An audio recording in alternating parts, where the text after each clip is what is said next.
and welcome to the Homemade Podcast Sports. This is your host, J Pops.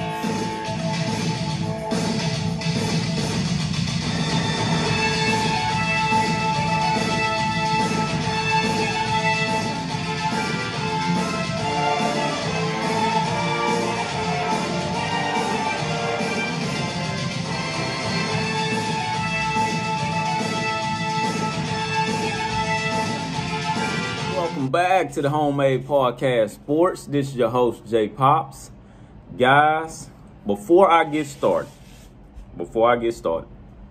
I just want to say I apologize for not knowing some of these players' names right off the top of my head.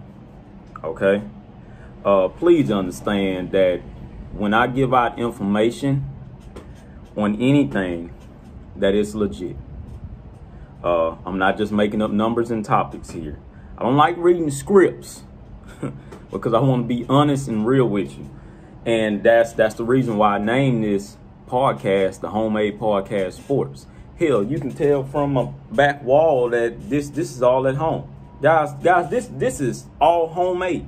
You know, I'm on my front porch. Hell, you can hear the wind in some of, my podcasts because hell, I'm recording off my phone. This is just me being real and honest with you. You know, I'm a huge football fan. I watch college and NFL, but this is just me being honest. So please, guys, please forgive me for not knowing these guys' names right off the top of my head and other things as well. I just don't like reading from a script, although I take notes. Now, don't get me wrong, but I just like being honest and direct with you. I cannot stand fake. Cannot stand fake material. So I refuse to give you the fake material. I'm not a professional by all means. So please, guys, forgive me on that. But yes, please. I'm not a professional, so please understand that. I don't have a microphone that's in front of my face neither. And mainly because I don't want to. You know what I mean? Like I said, I'd rather give you the real me. My real football analysis on Texas A&M football. Hell, this is what I'm here for. I'm here to give you Texas A&M news. So I'd rather give you the real me when I'm expressing this to you guys. Forgive me for not using proper words, but I want to be real. I'm comfortable. We're comfortable at home. You know? So, like I say, once again, it's a Homemade Podcast Sports. That's why I do it. You know? But that's another reason why I ask you guys to be responsive. Be responsive as much as possible with your thoughts. Please give me responses with your own thoughts and analysis, and I can use them on my next podcast, So once again, guys, please forgive me for that. Like I said, I'm not a professional. I'm doing this from my own house. And my phone at that. So, please forgive me on that. Also, I want to thank you guys for getting me to 100 views in less than 12 hours on YouTube. That's a real huge accomplishment for me. So I thank you guys for tuning in. And I hope that you guys continue to tune in while I keep on delivering Aggie content to you guys. I thank you guys for that. I cannot ask for much more than that. Thank you. All right, so let's go ahead and get to it. Anyways, the name that I forgot to mention, who was the first A&M player to opt out, was a backup quarterback, James Foster. I forgot to mention him. And the high 4-star cornerback that I had forgot to mention too, but I was also trying to mention, but I didn't remember his name, as I just told you, was redshirt freshman Eric Young. Once again, redshirt freshman Eric Young. Please look him up, and he was one of the more sought out recruits when that guy came in the 2019 class. So please, by all means, look him up. Please do so. Breaking news, though, in Aggie country.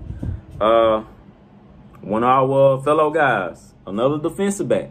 He's the second defensive back by the name of Derrick Tucker, who's a junior, has chosen to opt out of the 2020 season due to things going on in his life and the support of Black Lives Matters movement towards racial injustice. All my respect goes out to him on that situation, and may he continue to make a difference. You know, so all my respect goes out to you, young brother.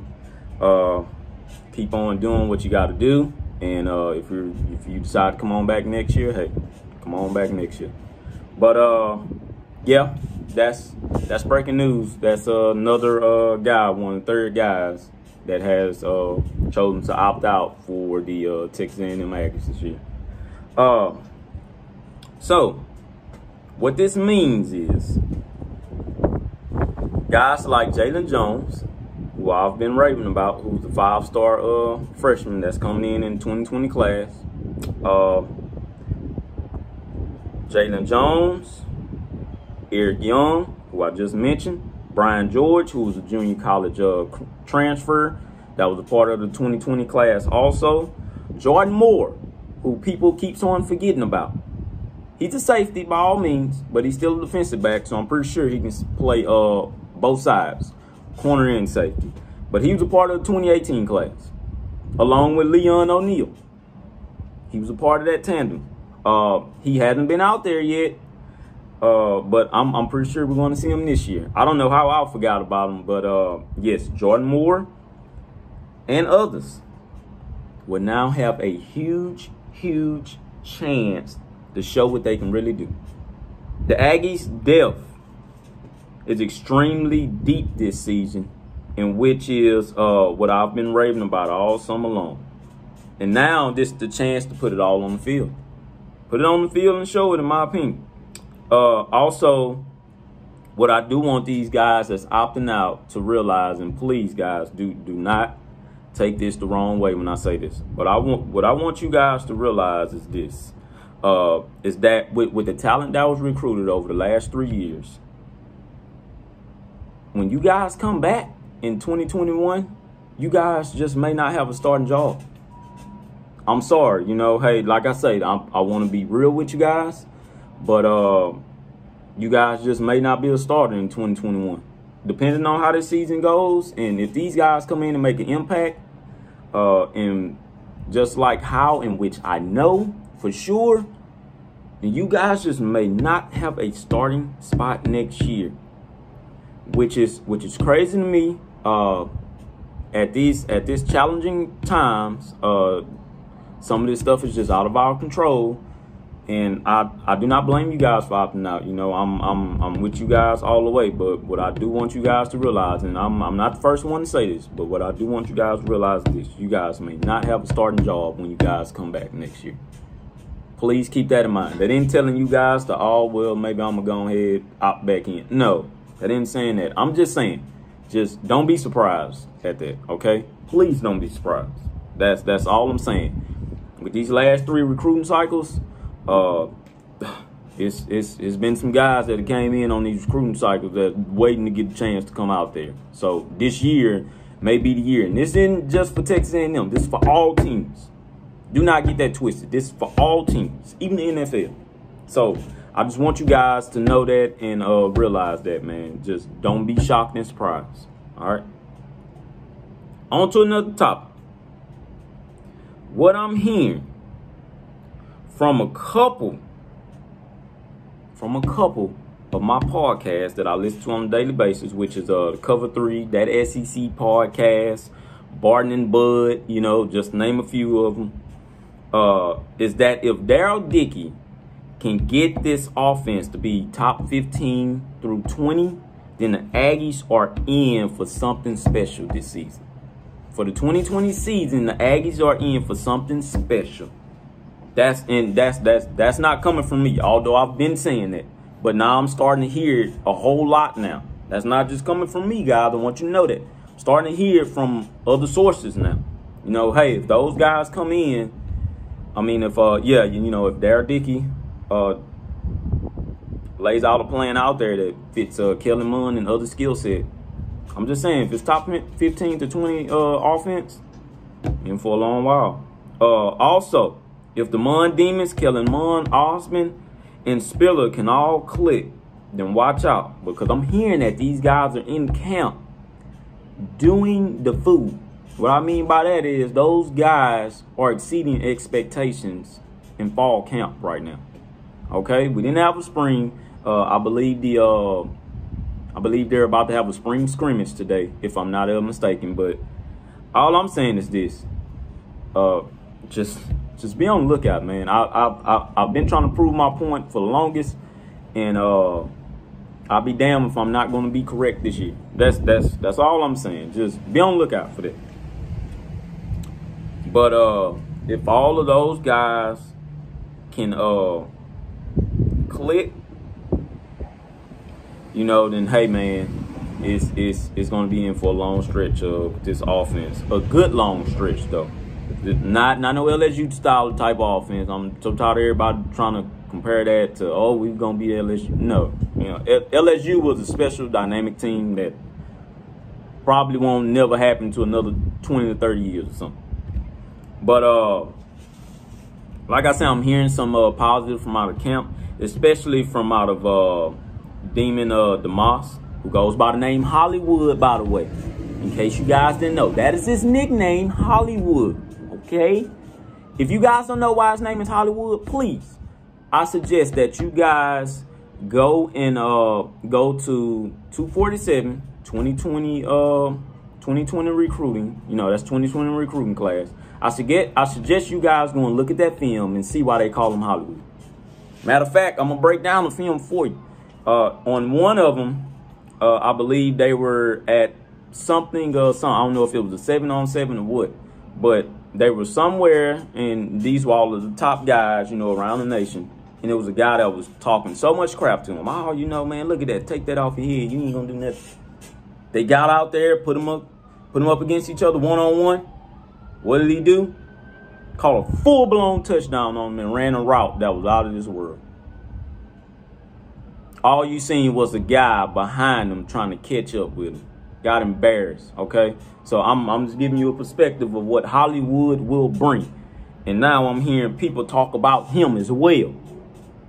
Hollywood is a freak athlete, okay? He's a wide receiver, one of our best wide receivers that we'll probably ever see instead of Mike Evans, because he's just that freakish. So I'm very, very high on that young man. He's very freakish. Didn't play for a year, so I'm pretty sure he's coming this year pretty mad. He had to sit out his senior season due to, you know, transfer ineligibility. So, hey, I'm just saying, man, just be on the lookout for that guy. Also, and last but not least, Baylor Cupp and Watermeyer for the tight end tandem duo. It's going to be the tight end duo that people are going to start respecting for this 2020 season. Mark my words on that. They're going to respect both of these guys. Baylor Cupp, we haven't even seen what he has yet, but he was the #1 tight end.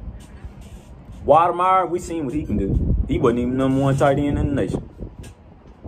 Hell, I do believe he was a 4-star though, but he wasn't a high 4-star. I can tell you that much. Baylor Cupp, no, he's the #1 tight end in the country. All right, in that 2019 class. So that's all I'm saying is watch out for that duo. Also, we have another tight end. So don't just get it twisted and think it's just these two. No, we have like 2 more. That's damn good also. So there's a rotation there. That's all I'm saying. I'm just putting it out there. You guys can go and do your own research. Hey, I'm just saying. But to be honest with you, we could be looking at another 2012 season all over again and don't even know it. So, hey, I'm just telling you guys to pay attention to this year.